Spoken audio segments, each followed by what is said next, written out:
to say that no matter what you're going through, God is always there. Like sometimes you can't see Him, but that's just because He's working something far bigger than we can imagine. So somebody's going through something tonight. Maybe they've been upset because they don't see God. They say, God, why would you allow this in my life?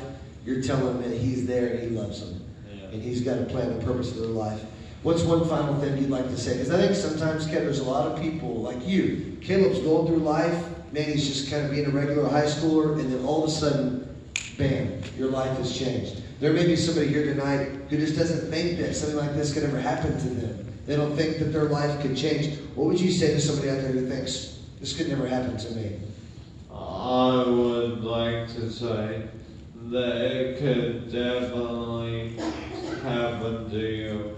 I'm talking from experience, like literally, because I thought to myself about a year ago, I was like, oh, a wreck or something like that is never gonna happen to me. But that happened not because God doesn't like me or something, but because that is really what it would have took to put my eyes back on Jesus. Yeah. And God does. He likes to use things. And the Bible says God works all things together for good in our life, for those who love Him and who are called according to His purpose. And what we've seen in Caleb's life and in our lives is that God is doing something greater. You know, 5 years ago, we had a son pass away. I don't even like to say pass away. We had a son that began to really live with the Lord in eternity. And so we start healing from that, and we start on our road to recovery. And then in November of last year, my wife's youngest brother, who's married, 3 small boys, passes away suddenly, leaving his wife and 3 small kids. We're going through that, and all of a sudden this wreck happens.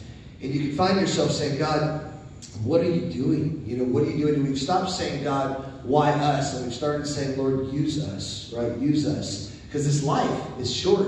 And what we do in this life, it's going to echo in eternity.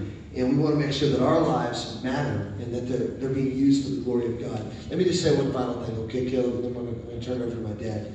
But I want to encourage you tonight because we're nobody special. We're just a family that for some reason God has chosen to go through some hard things so that God can show Himself strong. The Bible says in our weakness, God is strong. We have nothing about us that's good at all, but God has been so good to us and is working through us in mighty ways. And our prayer, our deepest prayer is that God would keep using Caleb's story for His glory, and that many, many people would come to know Jesus Christ as Lord and Savior. So I just want to encourage you tonight. Maybe you're here and you've never surrendered your life to Jesus. You know, God's not impressed with what we know in our head. He wants to know if we've surrendered our life to Him. And that's what's most important. Or maybe you're somebody here tonight who is a follower of Jesus, but you're not walking with Him like you should. And I want to encourage you, maybe tonight's your wake-up call. Don't let it have to be a wreck. You know, just recently I talked to the chief of the crew that was on the accident scene. I talked to him on the phone for the first time in 11 months. And he said he's been doing this 23 years. He said when he got to the accident scene, he said he found Caleb with his head resting on the grill of the semi. The semi came through his truck with that force, shattered the window, and that's how Caleb lost part of his ear. But he said his head, I just can't even get that out of my mind. Caleb's just, the grill of the semi, Caleb's just laying there. And he said in 23 years, he's never seen someone ever survive that kind of an accident. He said there's no way, humanly speaking, Caleb should be alive. But that's why we say about God. And God's kept Caleb alive for a greater purpose. Amen. And we believe with all of our heart Caleb's going to run again. Amen. Right? Amen.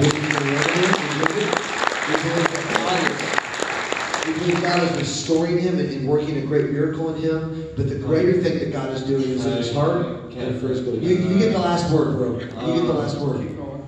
Can I get an amen? Amen. I've always wanted to try that.